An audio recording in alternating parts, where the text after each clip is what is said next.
Buenas tardes. Esta es la sexta charla que tenemos en este cursillo que se llama Crítica del Pensamiento Trascendente, con este énfasis en la literatura bíblica. Y en realidad los temas previstos han estado siendo seguidos, pero en este caso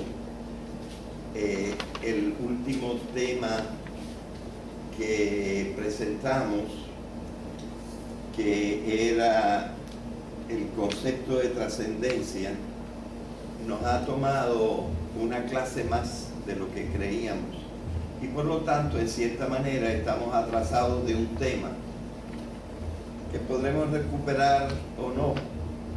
Y como yo les he dicho también, si es necesario, nos podemos quedar después de las 10 lecciones o charlas, podríamos seguir reflexionando en algunos casos, más en sentido de diálogo, y traer alguna cosa que le interese más particularmente a los presentes. Así que yo he intitulado la charla de hoy La razón y la trascendencia. Así que eso es lo que nosotros vamos a tratar de ver. ¿Entra verdaderamente la trascendencia en la razón?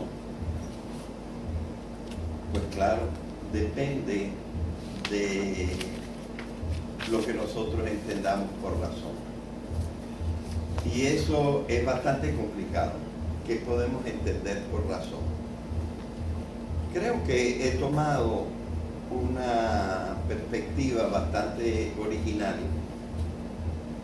y que entonces puede suscitar cierto interés lo que vamos a decir precisamente sobre la razón.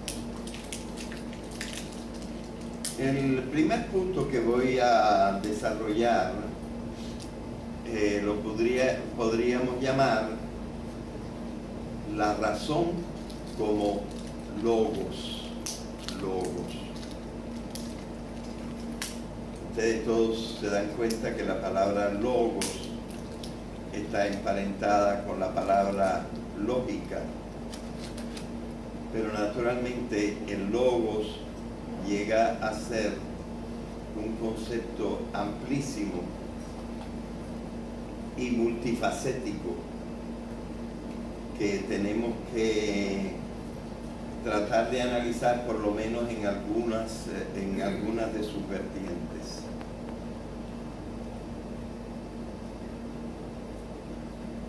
Pudiéramos decir esto: hay una cosa de la que estamos bastante convencidos, aunque no la conozcamos del todo.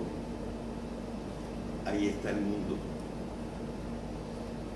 y ahí estamos nosotros en el mundo, y hay una serie de cosas del mundo que nosotros entendemos,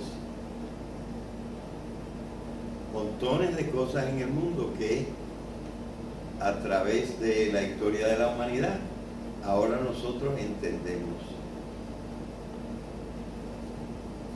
Así que esa es una cosa que habría que explicar. ¿Cómo es que nosotros entendemos el mundo?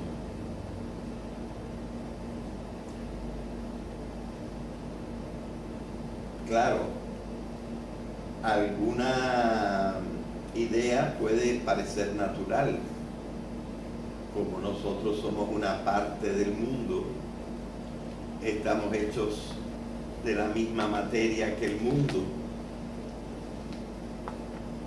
estamos hechos de átomos, moléculas y células, como una la parte física y la otra la parte biológica del mundo.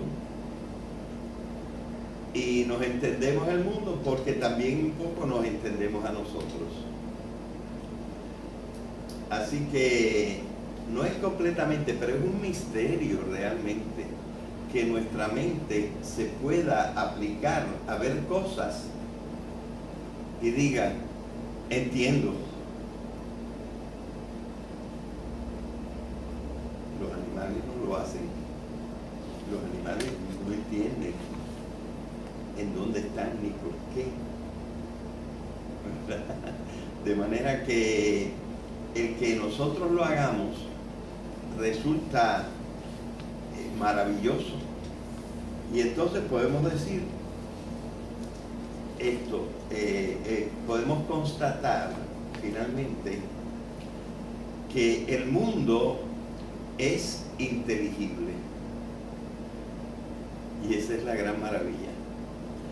Hay una correspondencia entre todas las cosas que nosotros vemos, experimentamos, observamos, conocemos y nuestra interpretación de ellas.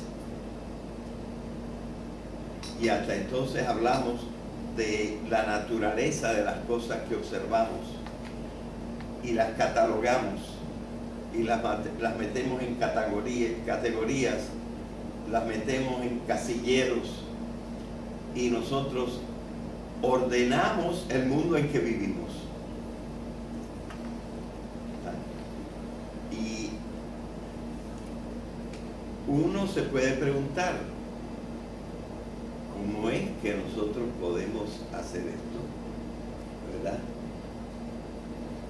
Y una respuesta que se le ha ido ocurriendo a la mayor parte de la gente es esta.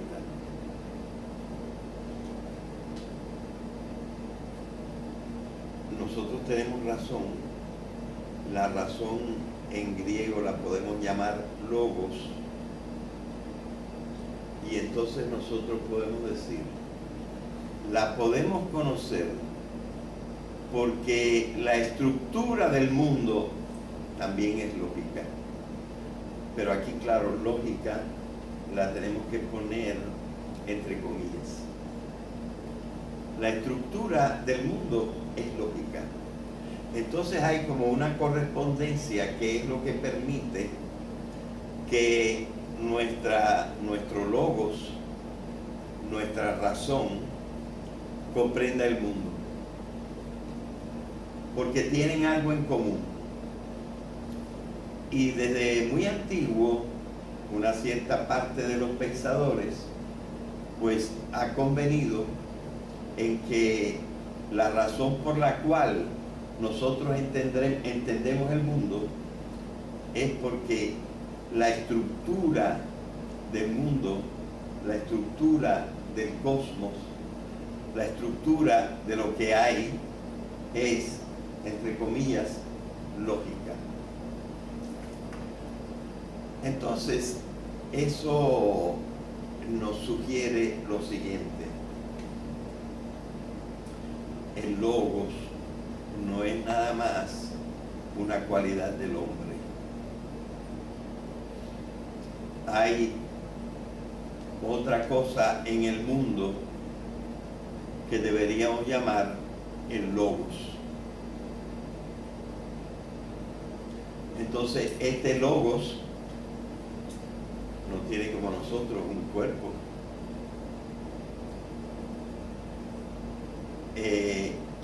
Pero este logos, muchos pensadores le atribuyeron realidad. Es decir,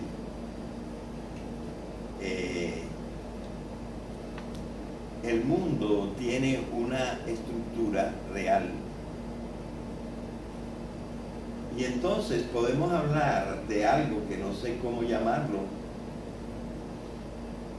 Finalmente, algunos pensadores han llegado a creer, y a ellos yo me he sumado, que este logos tiene algo de ontológico. De hecho, por ejemplo, en la religión cristiana, pero antes de la religión cristiana en el pensamiento a la misma vez hebreo y griego, también era comprendido como un ser.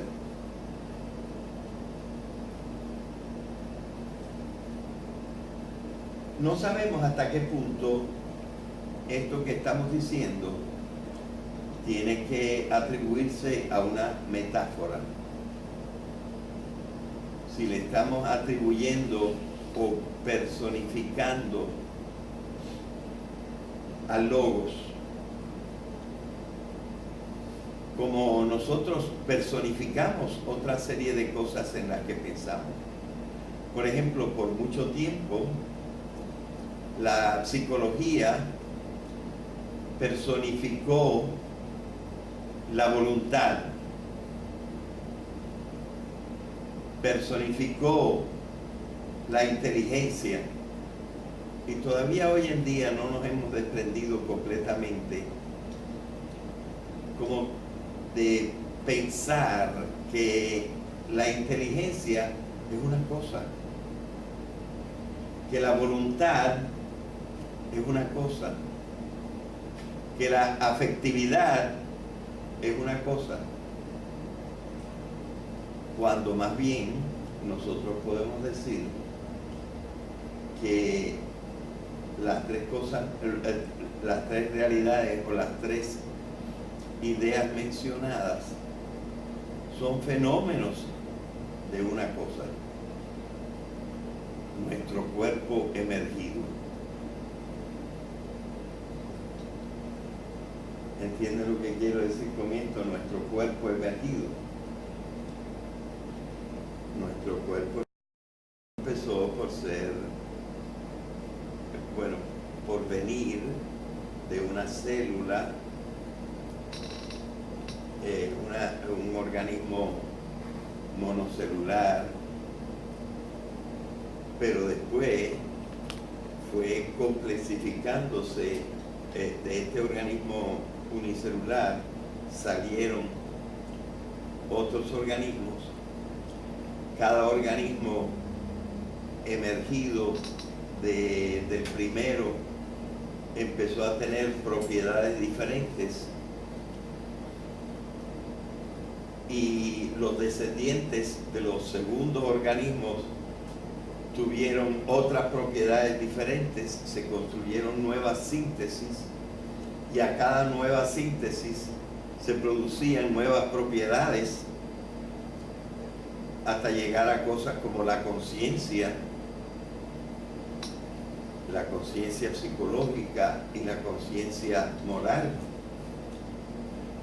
Pero la conciencia psicológica y la conciencia moral, si no seguimos a Descartes, lo que son fenómenos de un cuerpo que ha evolucionado tanto que ha adquirido unas funciones superiores. Sin embargo, por mucho tiempo nosotros convertíamos estas realidades o estas, no sé cómo llamarlas, porque son más que conceptos, esos fenómenos, los convertíamos en seres. Es decir, nosotros tenemos una tendencia a reificar y hasta personalizar cosas que no son más que fenómenos.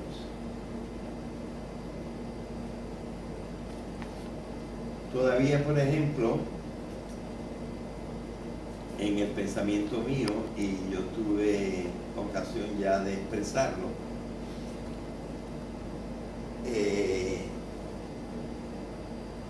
nosotros hemos reificado unas fuerzas de la naturaleza que llamamos ángeles. Los griegos reificaban esas fuerzas de la naturaleza como la vitalidad sexual. ¿Qué significa reificar? Reificar es convertir en cosas. porque res es una cosa. Son fenómenos, pero nosotros como que los sustancializamos y los convertimos en cosas. El cuerpo y la sangre, eso es una sustancia. Exacto, el cuerpo es una sustancia. Y este cuerpo tiene unas funciones. Pero nosotros, estas funciones, en vez de comprenderlas como meras funciones, las convertimos en unos seres. Y esos seres, a veces, como en el caso de Descartes, lo llegamos a considerar diferentes de nuestro cuerpo. Como por ejemplo en el caso del alma para Descartes, que la llamaba una res. La conciencia es un fenómeno del cuerpo. Bueno, ahí estoy dando mi opinión, ¿verdad? Una opinión un poquito atrevida, pero que yo creo que se va afirmando bastante en la ciencia. Que la conciencia es un fenómeno, por cierto, me parece que bastante intermitente, porque de vez en cuando perdemos la conciencia y luego reaparece. Lo que no se va y vuelve es el cuerpo. El cuerpo está ahí y tiene estas funciones intermitentes. ¿Cuándo las perdemos? ¿Cuando nos desmayamos? Bueno, por ejemplo, ¿no te ha pasado que a veces estás guiando y llegas a tu casa sin saber cómo llegaste? sí has perdido una parte de tu conciencia, pero como alguien dijo ahí, el coma también. El coma también, sí. En el coma hay algunas personas que consideran que el sueño no, que el sueño es otra forma de conciencia, y eso se podría admitir muy bien. Cuando hay una cirugía también, que le ponen una anestesia y que no sabe. Sí, y sí, también. Y luego hay estados alterados de conciencia, ¿verdad? Cuando te tomas una droga o cosa por el estilo. Así que, como tú ves, la conciencia es un fenómeno flexible, un fenómeno parcialmente intermitente, y no es una cosa como pensaba Descartes, sino es la manera de funcionar excelente del cuerpo emergido de la especie humana, ¿verdad? Bueno, entonces yo estoy hablando si también lo que yo he dicho del mundo, que la estructura del mundo es lógica, ¿qué será eso? Al decir que la estructura del mundo es lógica, lógica podría querer decir que tiene la misma estructura que el logos.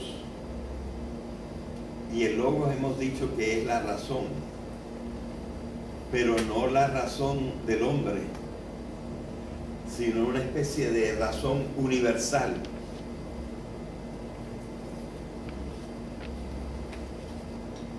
Casi pudiéramos decir la forma que el mundo ha tomado.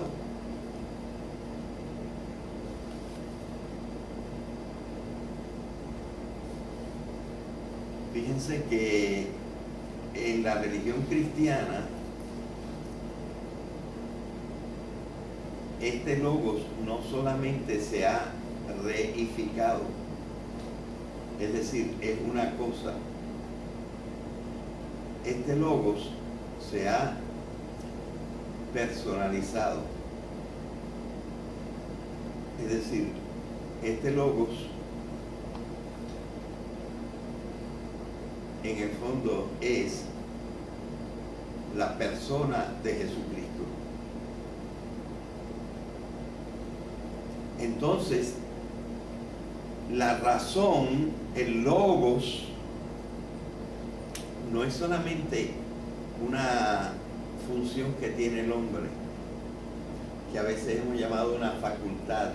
Ya la palabra facultad como que está desapareciendo un poco y no la usamos, no nos parece demasiado adecuada. Pero nosotros estamos viendo que para entender el entendimiento o para entender la intelección, el fenómeno de entender, para entender el fenómeno de entender, nosotros hemos llegado a pensar que es que lo que nosotros entendemos, lo entendido, tiene una estructura que no se diferencia totalmente de la estructura de nuestro cuerpo emergido en su función de conciencia. Es decir, yo conozco el mundo porque tengo la misma estructura del mundo, pero el mundo tiene una estructura objetiva.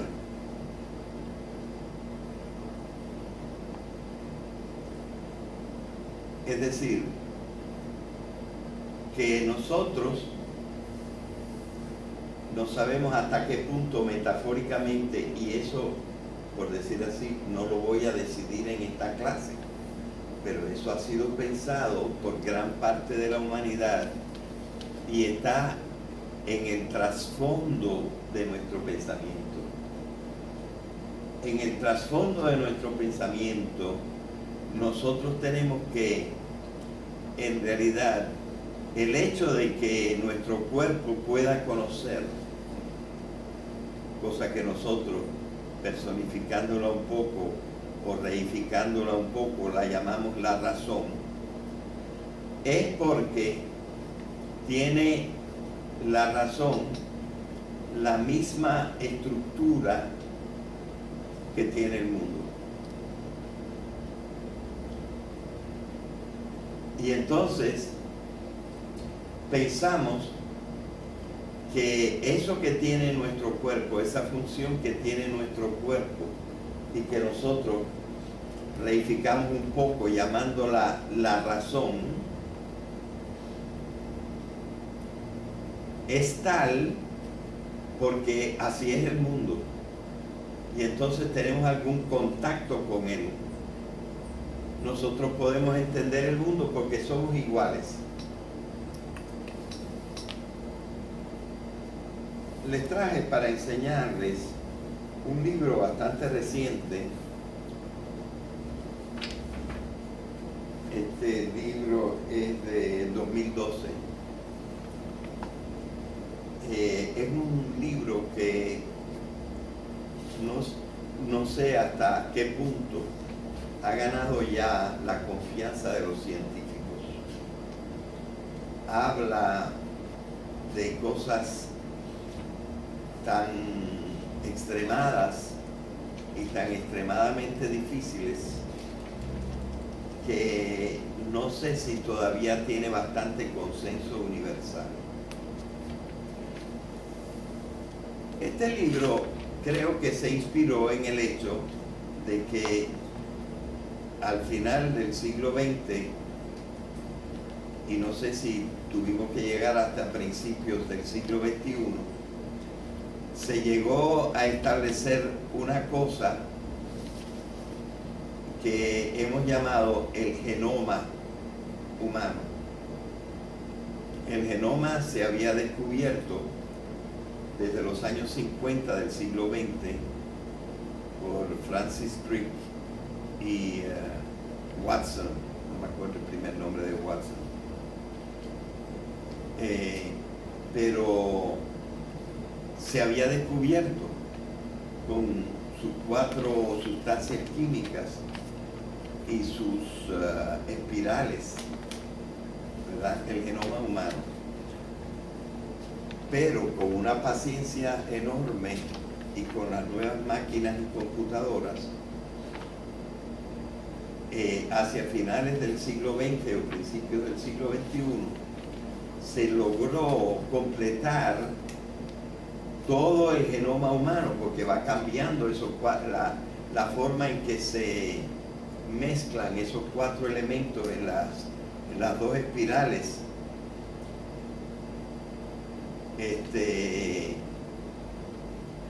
Tardó mucho en que lo descubriéramos. Y por lo tanto, con eso vimos muchas cosas de la herencia. Sin embargo, una cosa que nos ha sorprendido es lo poco que se revela de estas relaciones en nuestra personalidad, ¿verdad? Es decir, a pesar de que creemos en el genoma y sabemos qué es lo que determina nuestra genética, esta genética, sin embargo,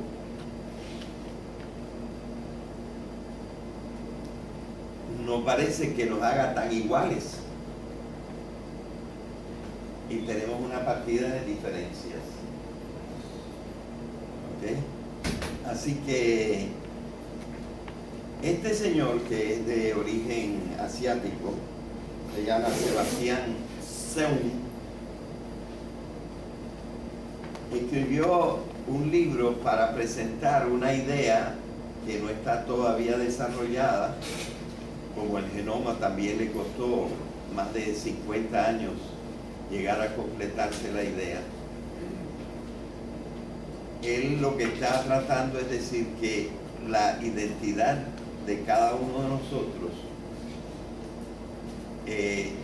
se debe a los trillones de sinapsis en que se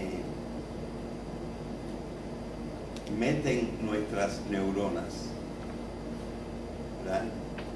Porque las neuronas tienen tantas dendritas y en el fondo entre cada dendrita y también entre los axones hay una cantidad increíble de conexiones. Y hay una serie de personas, y él hace como un pequeño recuento de las personas que se están ocupando de esto, de que la identidad, y pudiéramos hablar así, la personalidad de cada uno de nosotros se debe a las peculiaridades de las conexiones infinitas casi que tiene nuestro cerebro con el resto de nuestro cuerpo, que le permite también abrirse al mundo por medio de los sentidos. Por eso él habla de que tendremos que llegar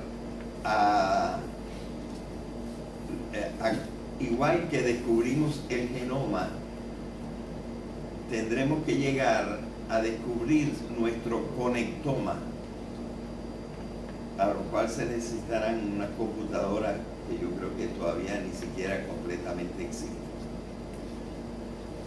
Y incluso habla de una nueva manera de adquirir la inmortalidad,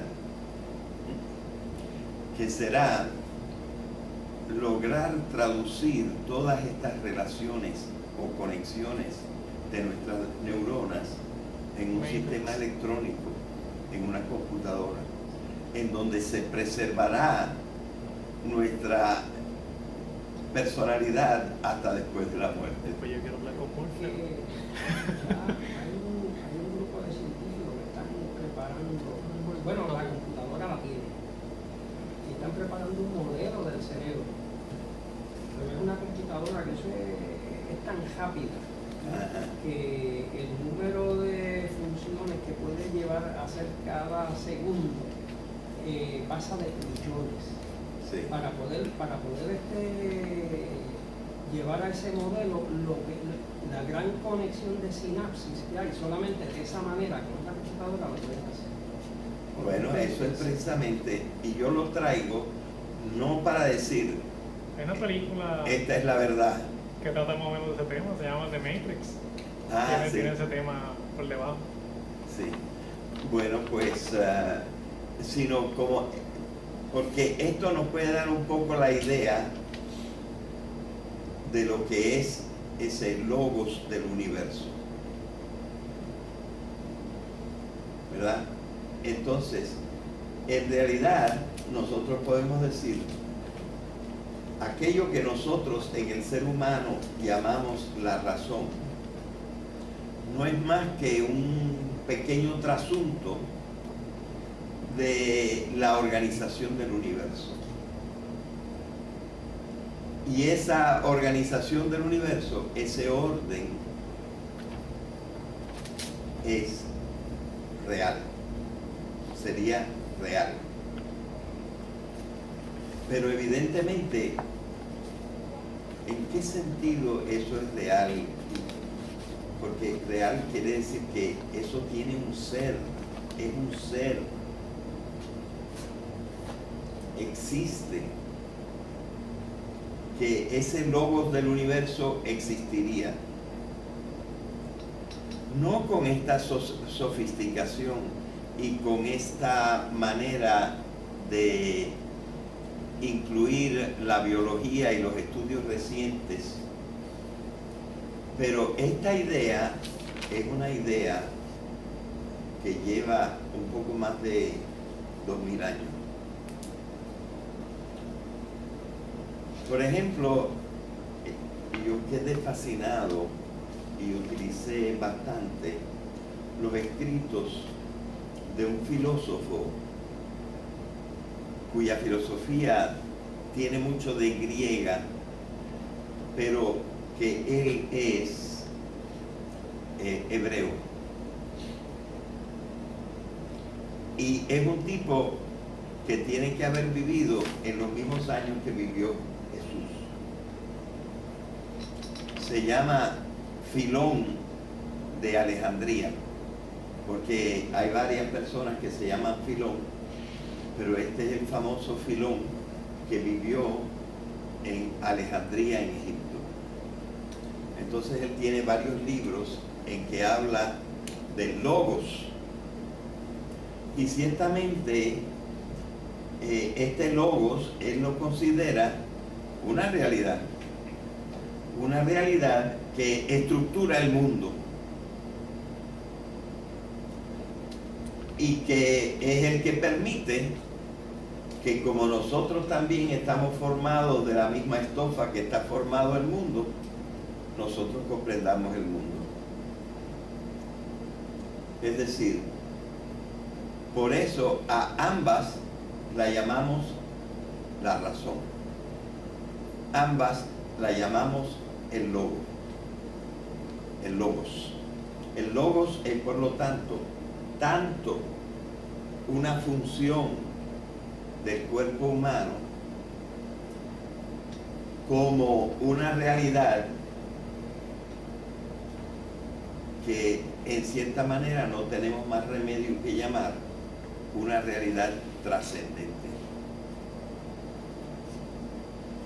Por eso me parecía conveniente exponer este tipo de pensamiento, que evidentemente es un pensamiento entre tantos, un pensamiento que los cristianos no rechazan, que muchos griegos no rechazan,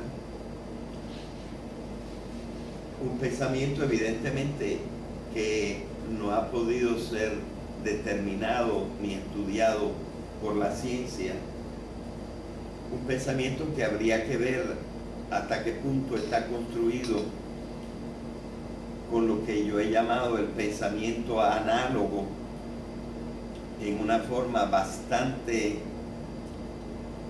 rigurosa, pero también un pensamiento que se vale de la metáfora para explicar el mundo, ¿verdad? Y la metáfora es esa cosa que representa la igualdad entre la mente humana, que después de todo es una función, y la estructura del universo, ¿verdad? Allí vemos entonces que hay como dos dimensiones del logos. Una dimensión que, si utilizamos una palabra cara a Platón, que se llama la participación, lo cual podemos considerar por lo menos una metáfora. Nosotros entendemos porque participamos del logos universal.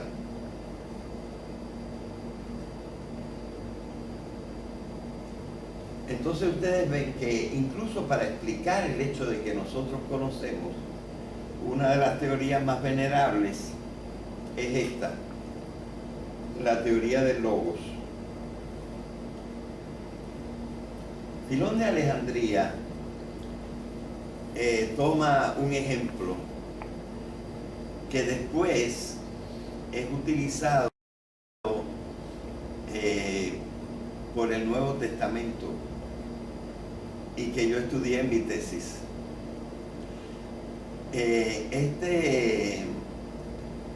Esta metáfora es la metáfora del sello, un sello de esos que se ponen en el papel, un sello de esos que son, por ejemplo, de metal y se imprimen en el papel y el papel recibe la imagen que está en el sello. ¿Qué negra de cera? ¿De cera qué? También de cera lo hay también de cera. El sello se llama en griego la sfragis.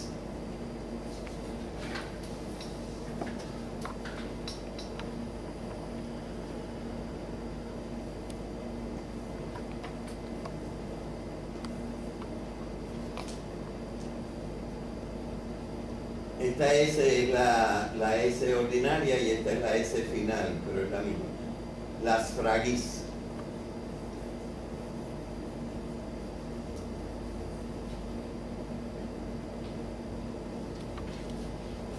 Y las fragis es doble, porque la imagen de las fragis está en la prensa y está en la impronta. Y él dice que eso es la creación. Ese ser trascendente que es el Logos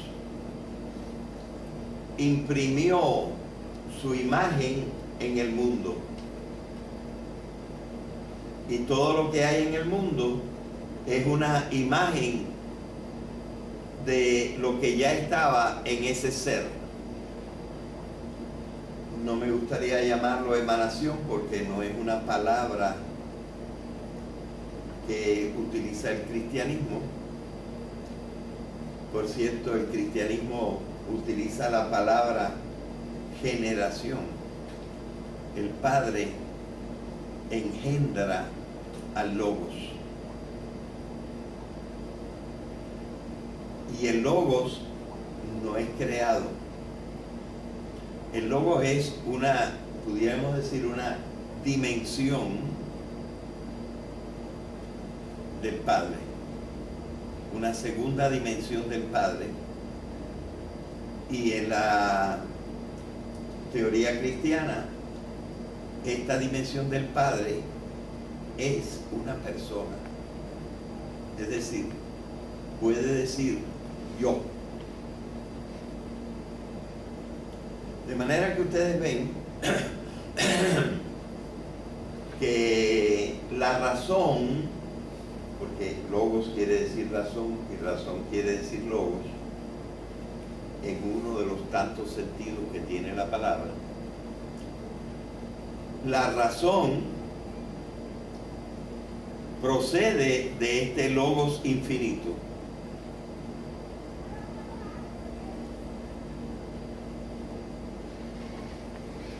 Así que una de las cosas que nosotros podemos decir, ¿verdad?, es que la historia del pensamiento humano, por lo menos en una de sus tradiciones, una tradición que podemos llamar la tradición hebreo-greco-cristiana,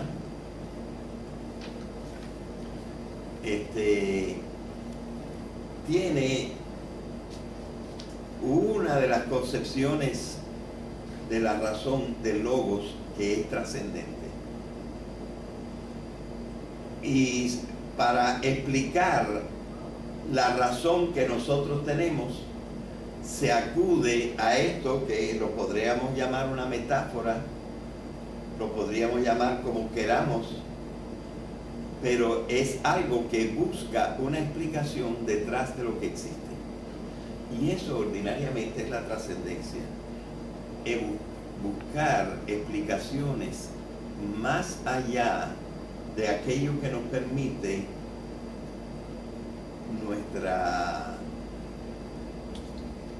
nuestro contacto sensible con la naturaleza, ¿verdad? Evidentemente ustedes ven por qué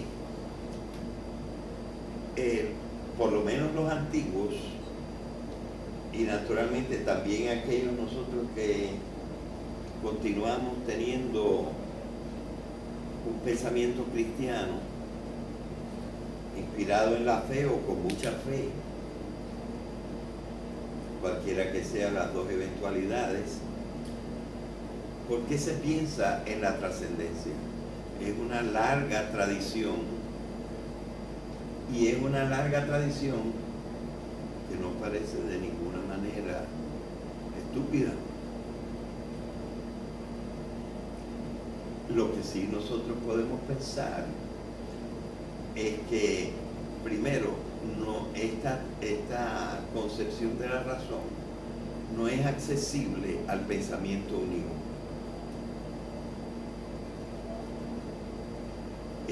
La filosofía, desde Filón de Alejandría, ha tratado de aplicarle la analogía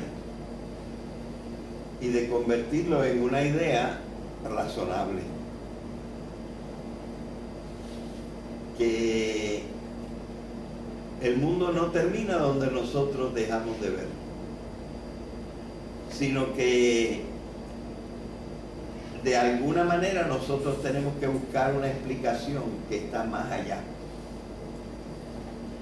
Y es una explicación que tampoco tiene una manera de decirse científicamente, quizás filosóficamente. Se trata de componer una gnoseología, tratar de conectar esta gnoseología con la biología, pues es algo de lo que quiere hacer este señor ahora, ¿verdad? Y nosotros tenemos ciertos estudios filosóficos y literarios interesantes que yo creo que en algún momento voy a entrar en ello. Espero que tenga tiempo para hablar de esto. Pero ya ven ustedes por qué yo quería presentar, porque no es simplemente decir hay un Dios, ese Dios que está en el techo de la Capilla Sixtina, tocándole el dedo a Adán, sino que el pensamiento filosófico, no solamente desde esta cuestión simplemente sensible, mítica, del mito contado por el Génesis, ha sido llevada a una reflexión filosófica, y esta reflexión filosófica se expandió por el mundo y está en cierta manera metida como en la carne de la humanidad. Y entonces se nos hace natural pensar en este sentido, y simplemente tendríamos que ver hasta qué punto es traducible, por ejemplo, al pensamiento análogo, cosa que no intento hacer todavía en el día de hoy. No sé si todo este curso es un poquito de alusiones, no es necesariamente todo prueba. Yo traté de presentar la prueba de la existencia de Dios, me parece que fue en la clase pasada, ¿verdad? Que tratamos, pero muchas cosas no se trata de pruebas, se trata por lo menos de decir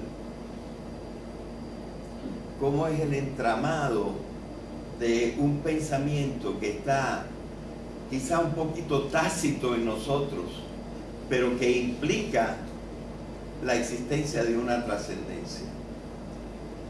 Y cómo esta trascendencia es una manera de explicar la realidad.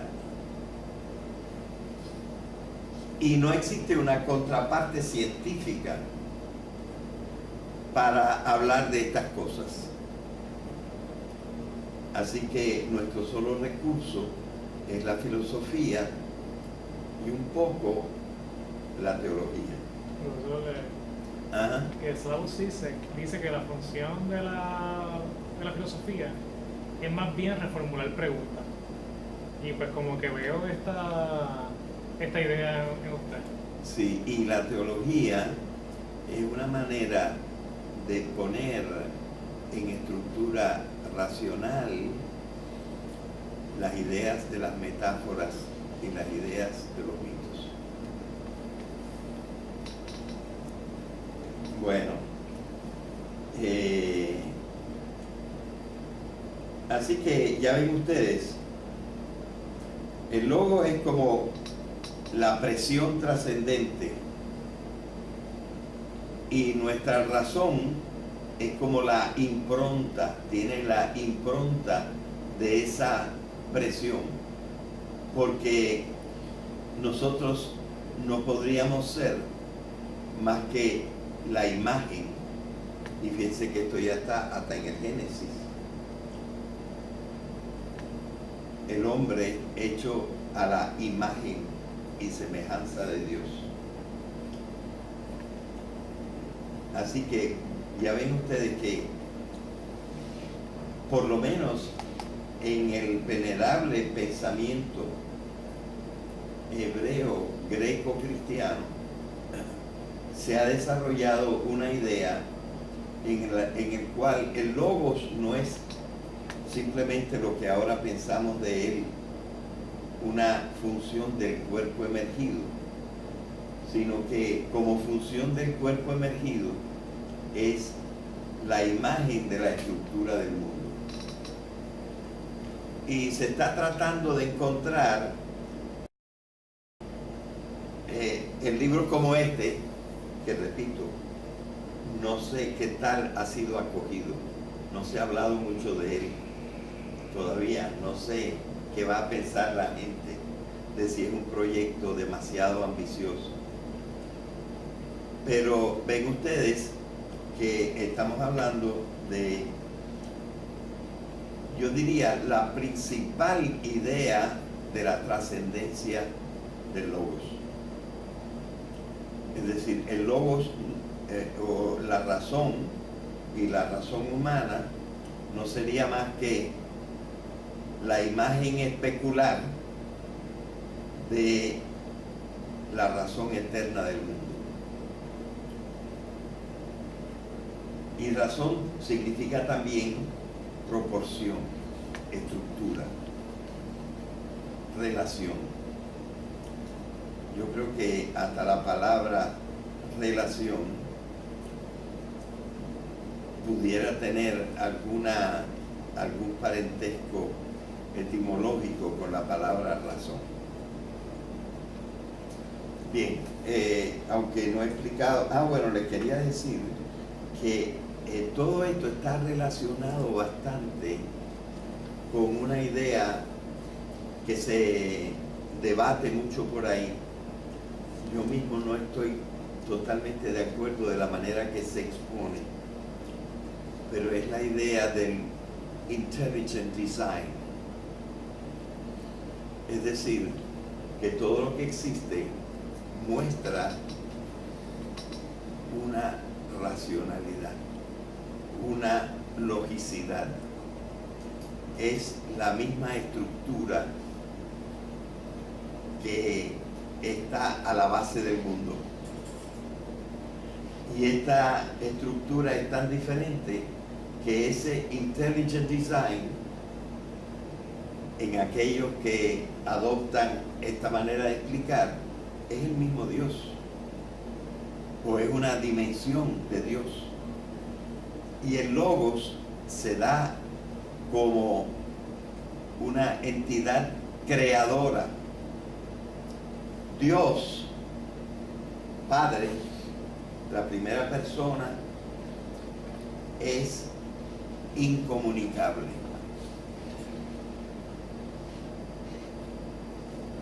Y Él tiene que tener otra dimensión para comunicarse. Y tiene dos dimensiones para comunicarse. Una es esa creadora, que es el Logos. Y la otra vivificadora, que es el Pneuma o Espíritu. ¿Verdad? De manera que estas mismas ideas de la Trinidad han sido grecizadas, convertidas en ideas griegas. Son precisamente los padres griegos del cristianismo que en los primeros 3 o 4 siglos del cristianismo formaron la teología de la Trinidad. Pero como usted dijo, así no es como se expone el diseño inteligente.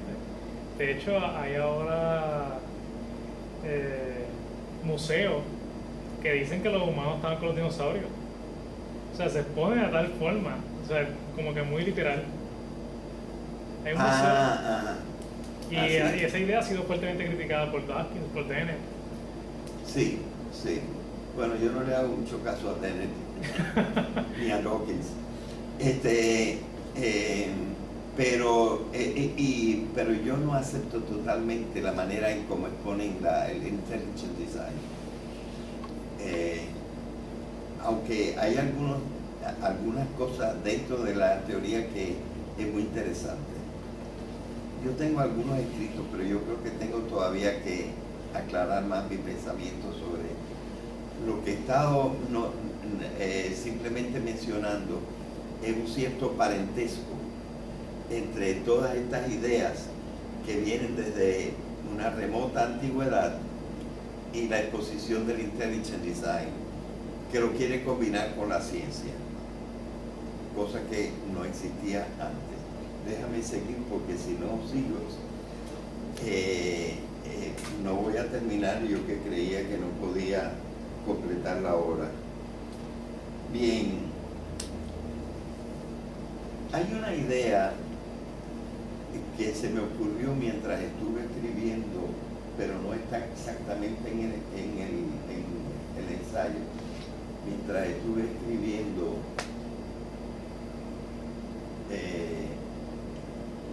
uno de mis últimos artículos, pero no sé bien en cuál, y es esto. La razón humana, ahora vamos a hablar de la razón humana, no de ese logos trascendente. La razón humana es necesariamente sociohistórica. Es decir, la gente ha ido pensando. La gente siempre obtiene ideas de otra gente. La gente se mete en tradiciones conceptuales, intelectuales. Y una persona expone una idea y esa idea es recogida por otros, como algunos han recogido las ideas de Parménides, otros han recogido las ideas de Heráclito, otros han recogido las ideas de Platón, otros las ideas de Aristóteles, ¿verdad? Y entonces trabajan con unos conceptos que después de todo han sido inventados por un sujeto histórico, por una persona histórica. Entonces estas cosas se van influyendo las unas a las otras. Es decir, las ideas no salen directamente así de la realidad, sino que tienen que pasar por la mente de los hombres. Y son los hombres los que componen esas ideas y crean sistemas. Y me parece muy importante que nosotros tengamos esta idea que la razón humana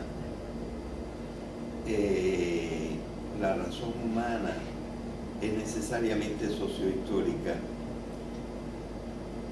porque entonces tiene componentes, muchos componentes casuales, iba a decir azarosos, que aparecen un poco al azar, pero por lo menos los podemos llamar casuales. Y es bastante casual que, bueno, unas ideas se desarrollaron alrededor de Buda, otras alrededor de Cristo, otras alrededor de Confucio, otras alrededor de Sócrates, otras de Platón, otras de Aristóteles. Y esto tiene, yo lo veo ahora bastante claramente, tienen aspectos casuales. Si tal pensador no hubiera existido y no hubiera inventado un determinado concepto, sus sucesores no trabajarían con ese concepto y alguien saldría con un concepto que a lo mejor no tiene demasiado que ver con el concepto que en realidad desarrolló Platón o desarrolló Aristóteles o desarrolló otro. Y por ejemplo es bastante casual que la idea, vamos a decir, de la transmigración de las almas haya nacido en unas partes y no en otras, ¿verdad? O sea, la razón, la humana, tiene una naturaleza sociohistórica y esta naturaleza sociohistórica le da una serie de componentes casuales, pero ni siquiera sale una sola línea, sino que lo que nosotros nos encontramos son unas especies de secuencias seguidas de unas rupturas, y entre las secuencias y las rupturas nosotros vemos que dejan unas estelas, unas marcas en el pensamiento humano. Y yo creo que este es el tipo de dialéctica que realmente existe. Una dialéctica que es histórica. O sea, no hay una dialéctica ontológica como la que pensaba Hegel, que es que la razón se va desarrollando por un sistema de tesis, antítesis y síntesis, bastante matemáticamente, bastante mecánicamente, sino que al contrario lo que nosotros vemos es que el desarrollo histórico de la razón es bastante aleatorio, ¿verdad? Y entonces salen ideas y salen acá o salen allá y van formando escuelas, pero estas escuelas se transforman y se hacen diferentes y tienen otras influencias, dejan de ser lo que eran, ¿verdad? Y esto es bastante visible en la razón humana. Así que, claro, en ese sentido sentimos como muy benéfico que haya una serie de conocimientos desarrollados, según algunos como este David Deutsch, sobre todo a partir del siglo XVI, más estrictamente estructurados a través del pensamiento unívoco. Y aquí parece que se han formado bloques más homogéneos. Y aunque ciertas teorías han sido desechadas, se ve en general ya un cuerpo de doctrina, que es lo que ha creado la ciencia y lo que nos ha maravillado tanto, ¿verdad? Así que en este sentido es histórica. Sin embargo, yo creo que no es realista pensar ni en lo que expuso Hegel con esas tesis, antítesis y síntesis que van recogiendo el mundo y creando el espíritu absoluto, pero tampoco el pensamiento de Comte, que piensa que el mundo ha tenido unas etapas, la etapa religiosa, o primero una etapa mágica, una etapa religiosa, una etapa filosófica y una etapa científica, ¿verdad? Y que la una ya desecha la otra. Creo que esto no corresponde a la realidad del pensamiento humano a través de la historia.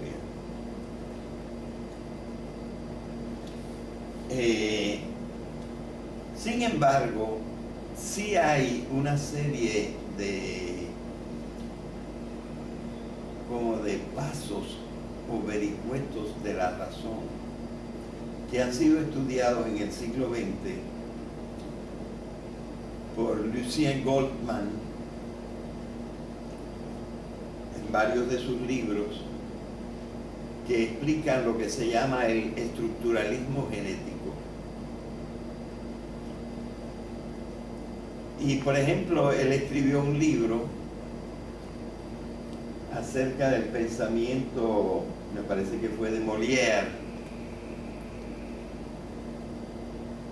y de Corneille, me parece, Molière, Corneille y Pascal,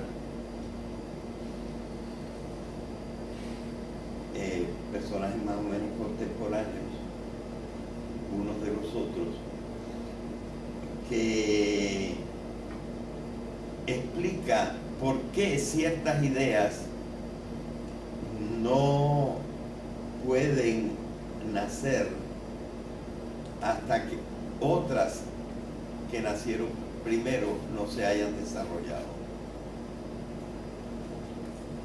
Resulta que por un tiempo tuve un libro que perdí, como tantos otros, que es un libro de un francés, se me olvida en este momento el nombre del señor, quizá me aparezca después, sobre Mesopotamia. Y entonces, entre otras cosas, estudia el código de Hammurabi, El Código de Hammurabi está escrito en una estela de piedra de tamaño un poco más grande que un hombre con la mano levantada. Y allí hay 200 y pico de leyes, supuestamente proclamadas por Hammurabi.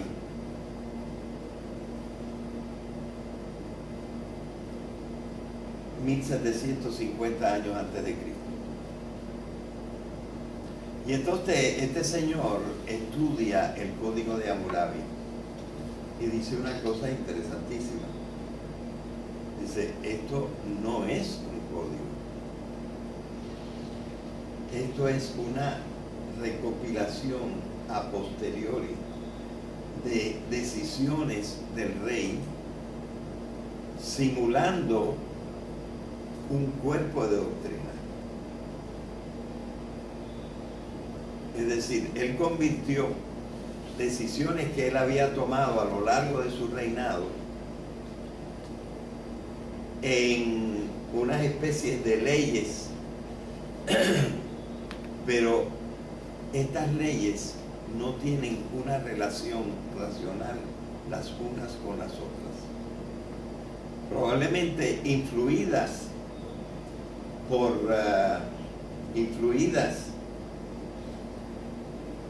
por circunstancias muy reales y a lo mejor hasta justas. Los castigos impuestos a las infracciones resultan ser sumamente diferentes. A algunos los manda a matar por la misma cosa que a otros les da un tap en la mano. De manera que no hay esa coherencia. Y entonces este señor, cuyo nombre todavía no recuerdo, explica que códigos no ha podido haber hasta más o menos el código romano, que no era tan organizado, el código de derecho romano, y realmente un código que merece ese nombre ha tenido que esperar hasta el código napoleónico. Es decir, que las estructuras de la razón humana también son históricas. Y esa es, digamos, la hipótesis del estructuralismo genético, que para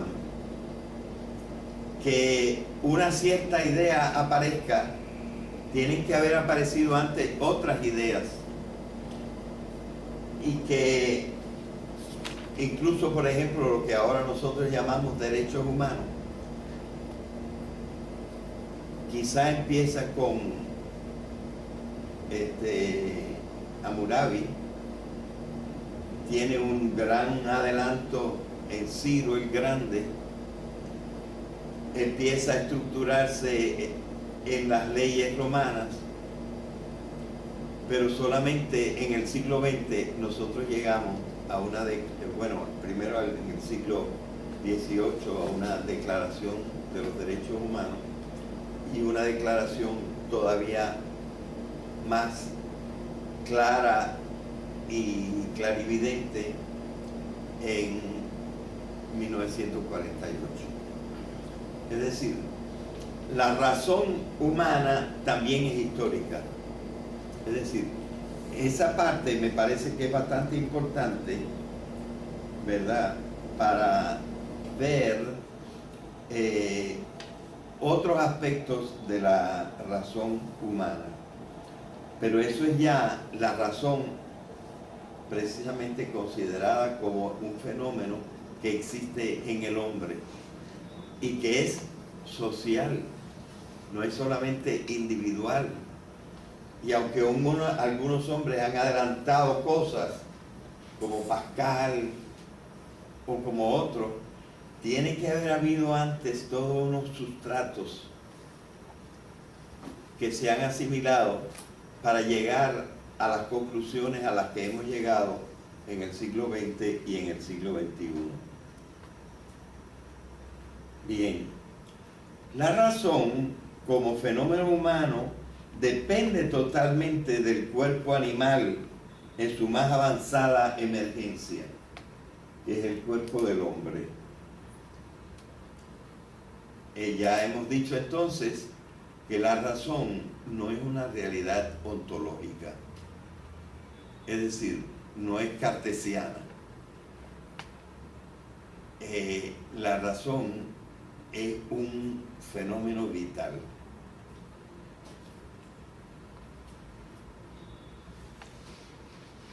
Claro, este fenómeno vital tiene que salir de alguna parte, y eso de que sale sí es un ser, sí es una sustancia, es el cuerpo humano. Pero la razón en sí es una función del hombre.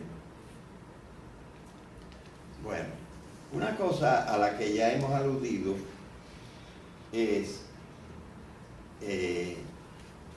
la interdependencia entre la razón y el lenguaje, ¿verdad?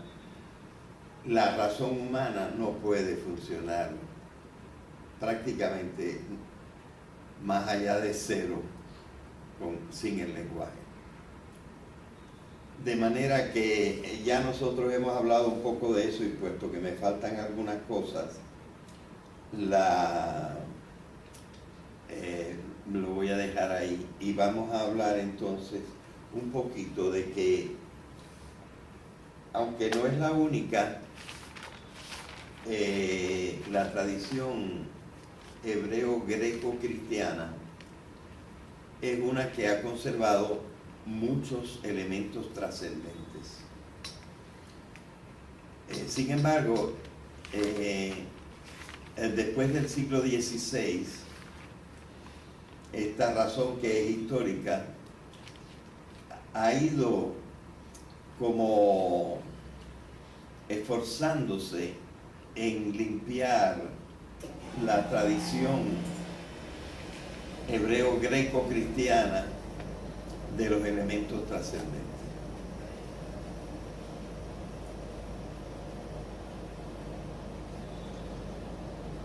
Recientemente vi una exposición bastante buena del librito de Nietzsche que se llama Humano, demasiado humano, en un video en donde precisamente todas estas cosas, y exponiéndolo con las ideas en otros libros de Nietzsche, van hablando, por ejemplo, de lo que Nietzsche llama la muerte de Dios. Naturalmente que esto es lo que pudiéramos llamar una proyección de la mente de Nietzsche. Realmente, ¿qué es lo que muere? Lo que muere es la cultura alemana. Él estaba muy preocupado por la dirección de la cultura alemana, y la conciencia de Dios es la que va muriendo en la cultura alemana, que Nietzsche en cierta manera rechaza o quiere reformar. De manera que nosotros vemos que existe en esa estela de la razón histórica casual, cambiante, una tendencia, una serie de tendencias que han ido tratando de eliminar ideas sin explicar mucho por qué, y haciendo estas transposiciones como declarando muerto al ser trascendente, cuando lo que ha muerto es cierta idea de él en una cultura, y lo que ha muerto es la conducta de las personas que viven en esa cultura, ha muerto a ciertas dimensiones, ¿verdad? Y esa es la forma en que se habla de una progresiva desaparición de los elementos trascendentes en el pensamiento humano, ¿verdad? Una cosa que más bien tiene una explicación histórica, que un fundamento realmente en un pensamiento estructurado que ha realmente llegado a probar que no existe lo trascendente, ¿verdad? O sea, estamos viendo cuál ha sido la historia de las relaciones entre la razón y sus elementos trascendentes. No entiendo bien qué era Dios para Nietzsche. Pues en realidad él lo declara muerto a él, cuando en realidad lo que ha muerto es los efectos en la conciencia alemana, que ya no tiene explicación ni tiene función para esa parte de la cultura que habla del ser trascendente.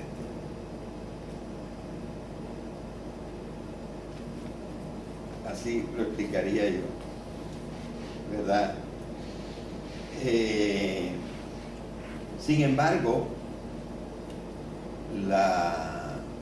aquellos que han mantenido la tradición hebreo-greco-cristiana se encuentran muy a gusto con la explicación de cosas trascendentes. Así que una de las cosas que notamos es aquello que dije de las estelas diferentes de los productos de la razón en la historia. Y también dije una cosita, pero aquí lo tengo apuntado después, ¿verdad? La tradición científica y su tendencia al reduccionismo. Es decir, cómo se ha, entre comillas, logrado, porque en parte es intencional, cómo se ha logrado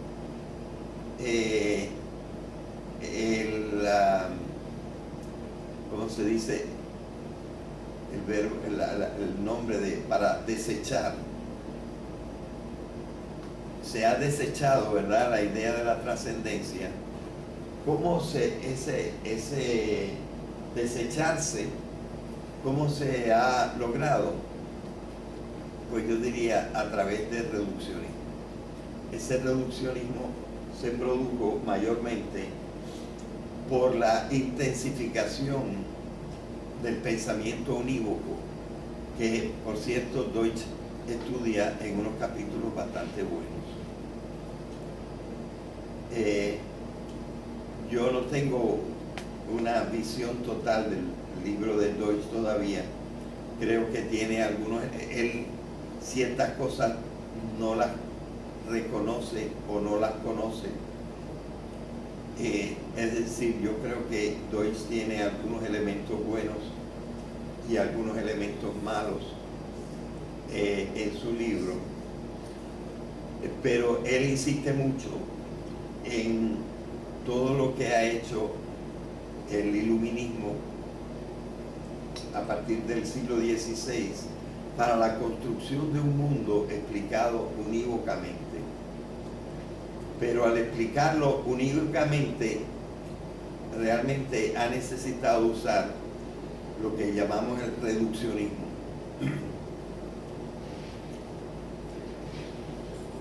que es explicar nada más por algunos elementos inferiores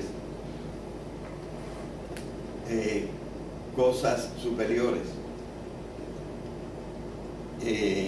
Así que nosotros vemos que la razón como que ha tenido diversos caminos, pero lo que yo quisiera señalar ahora es esto,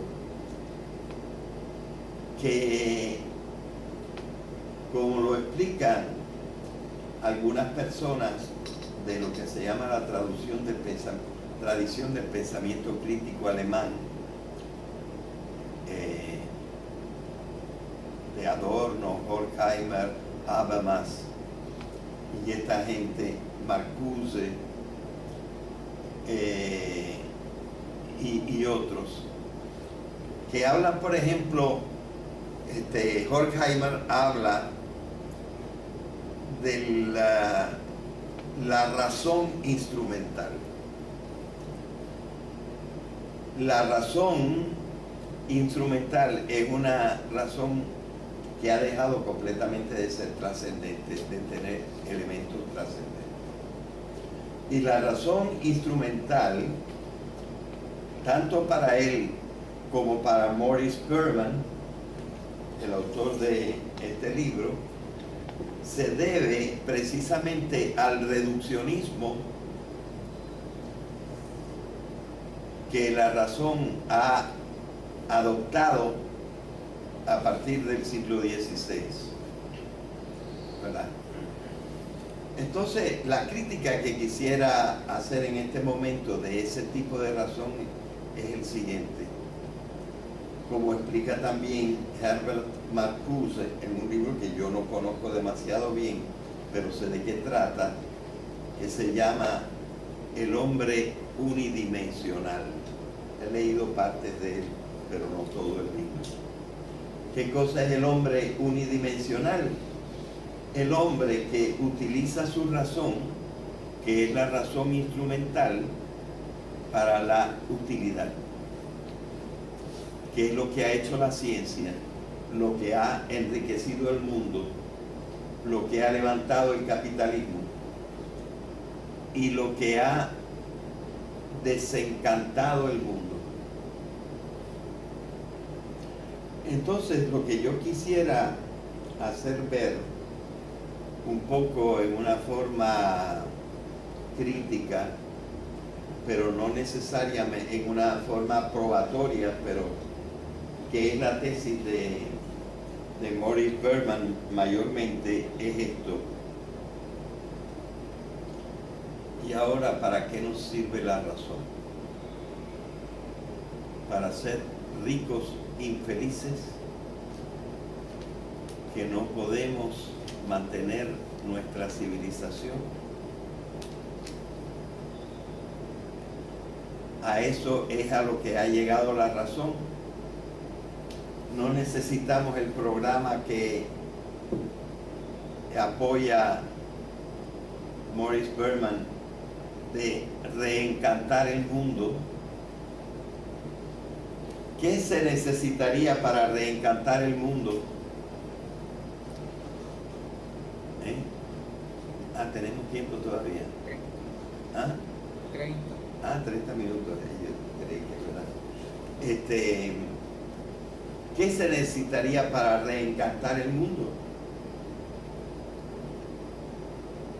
¿Cuál es el elemento que ha desaparecido y que mantiene el mundo encantado en donde no ha desaparecido? Es decir, ¿estamos o no estamos en un mundo desencantado?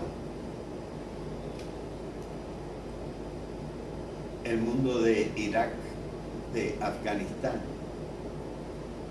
de la vida en Estados Unidos, de la separación de los ricos y de los pobres. ¿Producto de qué? De lo más alto de la evolución de la idea del capital,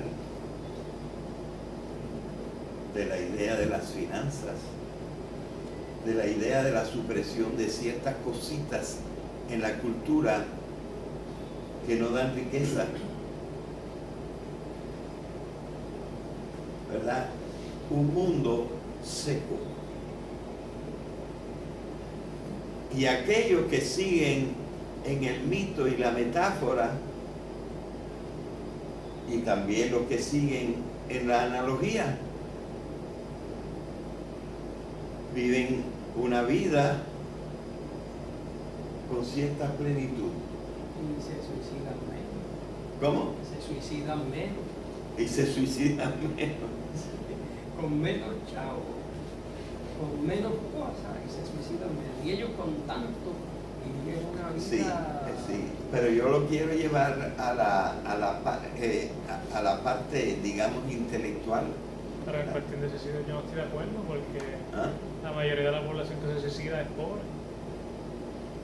Sí, pero pobre no quiere decir bueno. Sí, yo lo entendí. Pobre es muy a menudo una persona completamente desencajada por la sociedad del progreso de la vida social, ¿verdad? Y muy a menudo de un pensamiento muy incompleto e incapaz de levantarse con su propio pensamiento. Así que yo no veo que, y yo lo que digo es esto: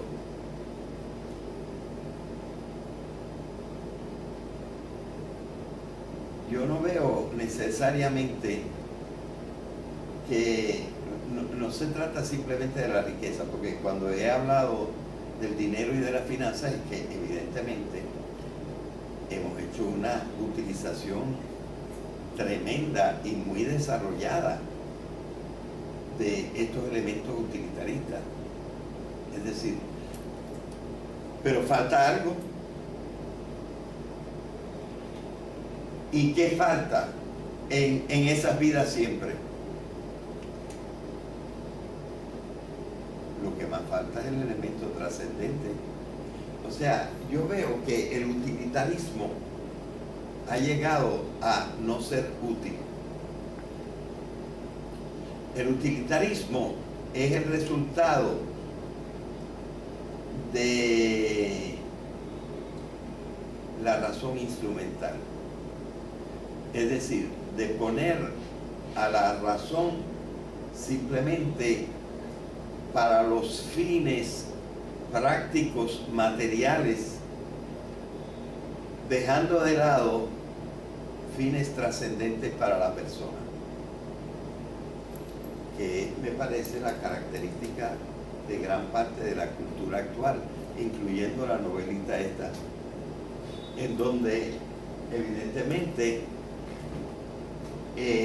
las personas han perdido una serie de valores porque el mundo intelectual de ellos no conoce elementos trascendentes. Pero también explica que otra gente que nosotros llamamos religiosa, los fundamentalistas, que nosotros consideramos religiosos, pero que me parece que probamos, y tú sacaste esa conclusión en un determinado momento bien claramente, que ellos son los más ignorantes de los religiosos. Son los más ignorantes de los religiosos porque confunden el sentido recto con el sentido oblicuo. Es decir, no identifican en dónde está la verdad de aquello en que creen. Así que no es el hecho de que nosotros podamos decir que la caracterización, la imagen que nos dan, la semblanza que podemos tener del fundamentalista, a pesar de que conservan ciertos aspectos de cierta felicidad, pero por otra parte se encuentran trabados en la civilización actual. O sea, ¿qué es lo que nosotros estamos viendo? Que el producto de la razón, de la evolución algo azarosa de la razón, que ha llegado a eliminar una partida de elementos trascendentes, en vez de llegar a una cierta mayor felicidad y a una cierta mayor coherencia del pensamiento, no ha llegado a ninguna de las dos finalidades. Y nos encontramos con gente que no entiende la vida y que no se siente feliz. O sea, nosotros estamos viendo, me parece que estoy por lo menos ofreciendo algunos detalles, aunque sean parciales, de lo que ha sido el desarrollo de lo que hemos dicho que somos los más racionales de los seres humanos. Vamos a dejar al lado lo que piensen los budistas o lo que piensen los confucistas.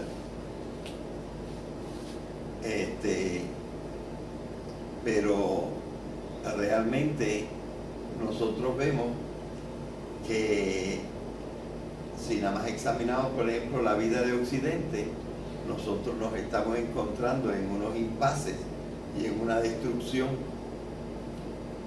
de la cultura y de la felicidad de la gente que justifica en cierta manera ideas como las de Maurice Berman. Es decir, hey, aquí vamos a tener que ver qué nos pasa con nuestro conocimiento de lo trascendente. Porque nosotros estamos viendo que el utilitarismo ha dejado de ser útil para perseguir la felicidad.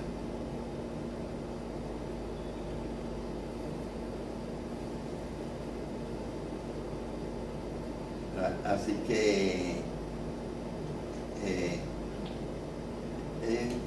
lo que yo he estado tratando de ver en el día de hoy, ¿verdad?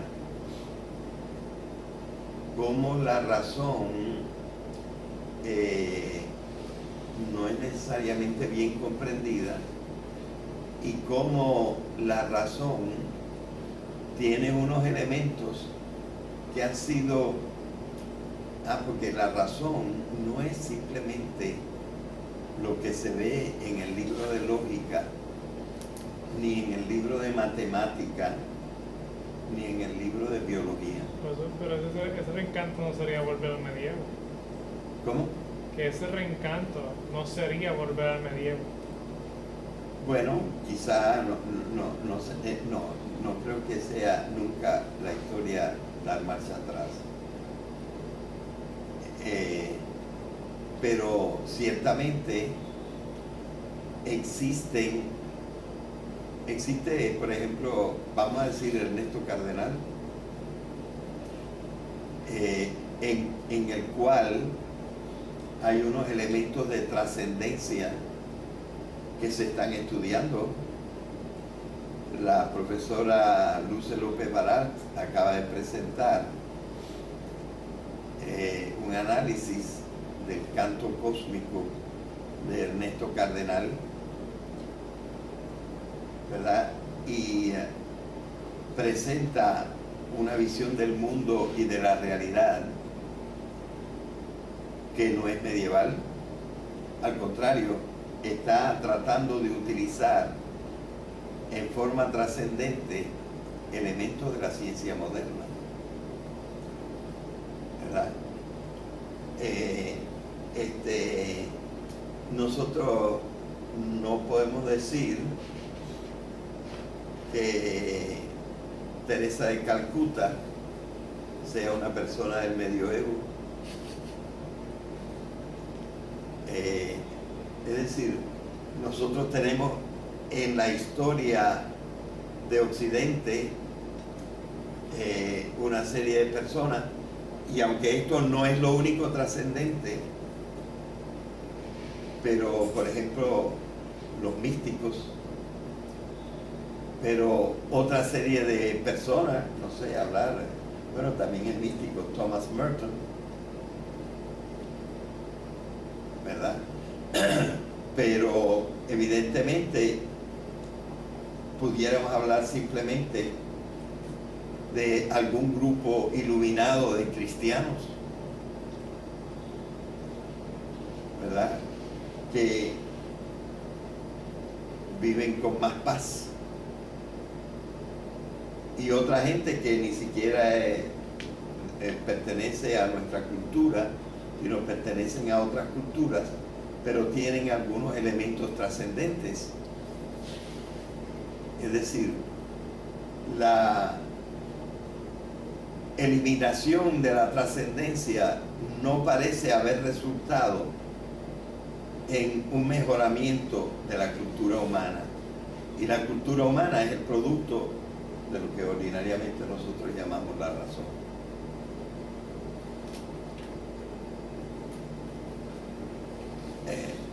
De manera que lo que yo estoy tratando de señalar en el día de hoy es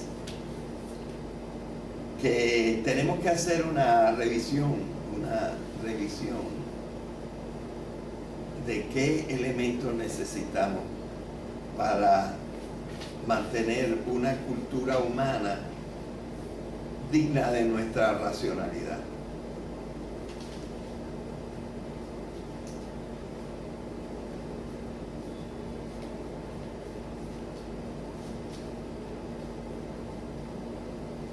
Así que, bueno, yo me di un poquito de prisa y más o menos he terminado lo que yo quería decir en el día de hoy. Pero me parece haber presentado, ¿verdad? Quiero decir otras cosas. Voy a decir otras cosas ahora.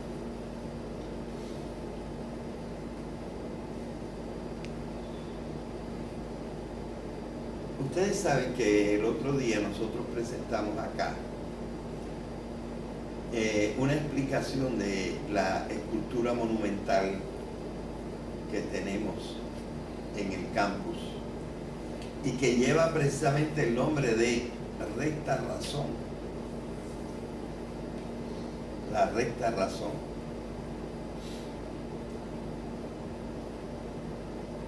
Voy a hacer un poquito de crítica de un gran amigo mío. Profesor, ¿Sí? tengo una pregunta. Sí. Si relacionamos la equidad social con el bienestar o menos problemas sociales, ¿cómo los elementos trascendentes se pueden relacionar con la equidad social? Con la Equidad social. Con la equidad social. Bueno, lo que pasa es que lo que nosotros estamos llamando equidad social ahora, que no es muy existente, precisamente no está influida por los factores trascendentes. Es decir, yo creo que pudiera haber otra equidad, otro tipo de equidad social, ¿verdad? Por ejemplo, la que está predicada en las bienaventuranzas. Que las bienaventuranzas no son demasiado bien entendidas tampoco. Pero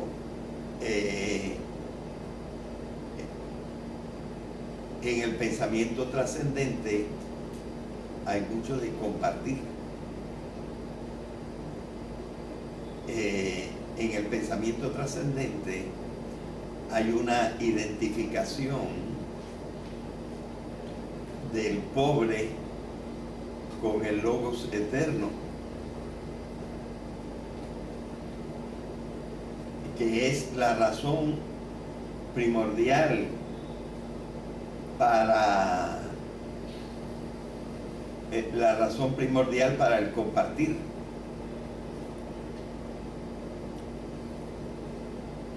¿Verdad? No sé hasta qué punto respondo.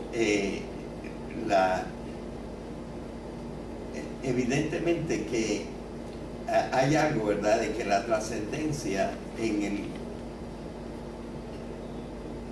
en la medida en que no se une con la realidad actual, con la realidad diaria, desmerece. Pero precisamente hay una serie de personas que están tratando de hacer eso. Y por ejemplo, hay toda una serie de pensadores que están tratando de hacer lo que se llama la teoría de la doctrina social de la Iglesia.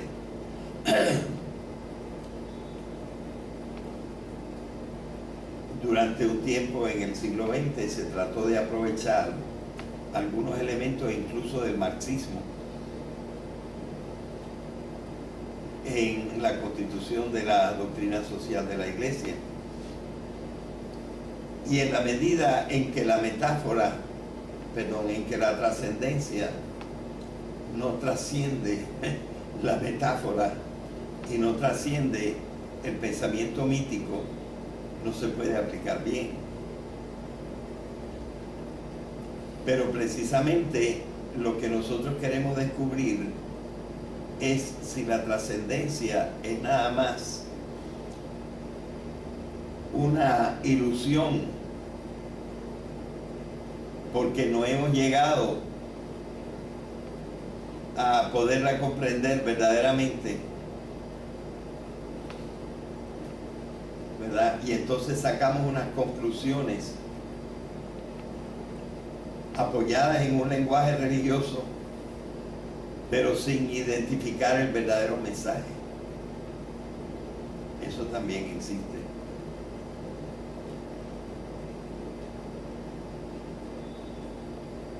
No sé hasta qué punto he respondido a lo que tú dices. Te quisiera oír todavía. Es que, por ejemplo, si uno mide la equidad social en el medievo, yo creo que estaba prácticamente igual de separada. Entonces, si analizamos, también había violencia. Y si hay un libro que se llama, es de un científico social, que él analiza cómo en la historia pues hay menos violencia, por lo menos ese factor. Entonces, si hay menos violencia ahora, ¿cómo en el medievo pudo el pensamiento trascendente pues relacionarse con la equidad social? Sí, bueno, yo no estoy muy seguro que la violencia haya disminuido. Sí ha disminuido, una cosa que ha disminuido es nuestra apreciación de la violencia. Pero no sé si es lo mismo la apreciación de la violencia que la violencia. Es decir, la cantidad de violencia que nosotros tenemos ahora, no creo que llegue ni siquiera, incluso porque no teníamos los instrumentos en el tiempo del medioevo para lograr la violencia que ahora podemos lograr. Pero yo veo ahora muchísima violencia. Pero yo creo que él hace un cálculo entre por per cápita. Ajá. Entonces pues le resulta menos. Déjame, no recuerdo el nombre. Sí. Habría que ver, porque yo creo que la violencia que se hace ahora, y por ejemplo la insatisfacción de la vida social, a pesar de que en aquel tiempo había muchos menos medios, pero evidentemente esa cosa que por ejemplo tuve ocasión de presentar cuando hablé de la paz, como ahora el 95% de las ganancias está yendo para el 1% de la sociedad. Exacto, eso es algo que están chocando.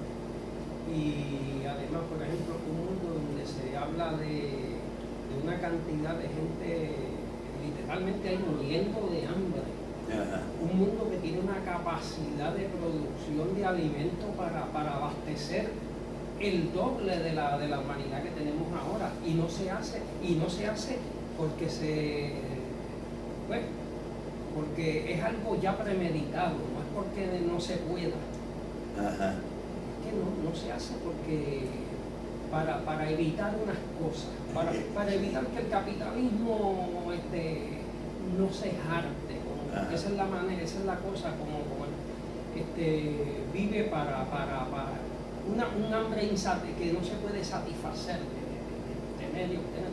Pero por ejemplo, aquí en el sistema en que vivimos se paga para que no se produzca, para mantener una cuestión de precio.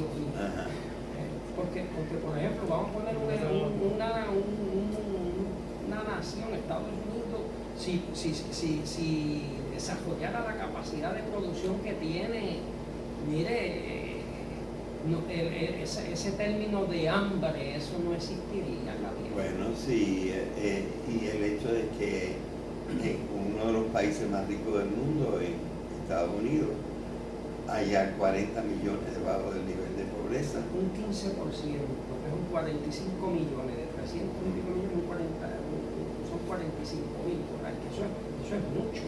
Y la mitad de los alimentos producidos se pierde, se descargan. No es que se pierden, los destruyen. Los destruyen, y entonces hay una inmensidad de agricultores en Estados Unidos donde se les paga para que controlen la producción.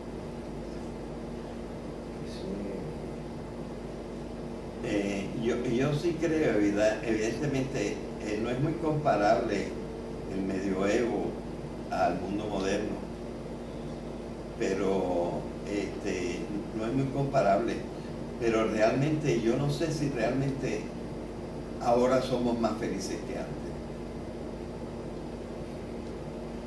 Me parece que no. Y a pesar de tener muchísimo más, ¿verdad? Bueno, quería decir todavía alguna cosita porque me parece que es importante. No se debe, bueno, por lo menos no en el pensamiento, por ejemplo, de Aristóteles. La razón humana no es simplemente la inteligencia abstracta. La razón humana comprende el sentimiento. En Aristóteles, la pasión es uno de los ingredientes de la razón. Es decir, la razón... Es contra el libro. Ajá. Se llama, es de Steven Pinker, The Better Angels of the Nature, of Our Nature. Se llama. ¿Cómo se llama? Okay. Steven Pinker. Sí. Better Angels. Sí, es uno de los últimos libros de él, sí. No tengo conocimiento. Yo tengo algunos libros de él. Entonces, mira, el subtítulo es White Balance Has Declined. ¿Por qué ha bajado? Ajá, sí. Sí. Por cierto, yo he empezado a oír ciertas críticas de Steven Pinker. Sí, hay. Pero es más en cuestión del lenguaje. Ajá. Sí. Yo no lo he seguido mucho a él todavía. Aunque tengo 2 o 3 libros de él. En TED tiene una presentación del libro. Ajá. Sí. Bueno, en todo caso, quería terminar, porque se nos está acabando ahora sí el tiempo, con esta idea, ¿verdad? La razón humana es todo aquello que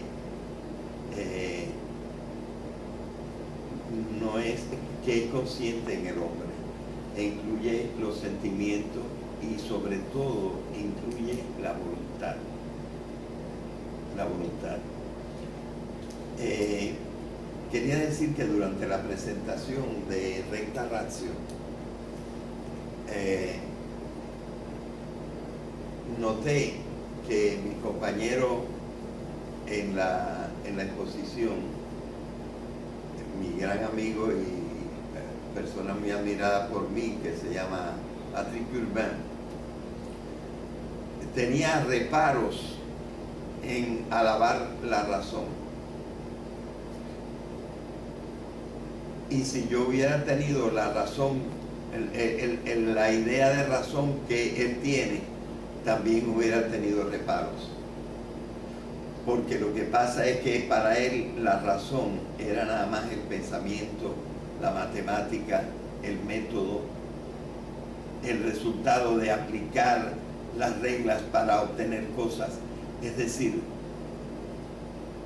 gran parte de las personas modernas que no conocen un poquito de filosofía tienen un concepto de la razón, que la razón es simplemente algo abstracto, seco, para aplicar en la técnica. Y eso no es la razón que nosotros queremos resucitar. La razón que nosotros queremos resucitar es una razón llena de sentimiento, llena de valores, llena de actos de voluntad y de propósitos. Así que es eso lo que nosotros tenemos que buscar. Pero para eso me parece que hay que revisar la inclusión de elementos trascendentes en la razón como existían en otro tiempo.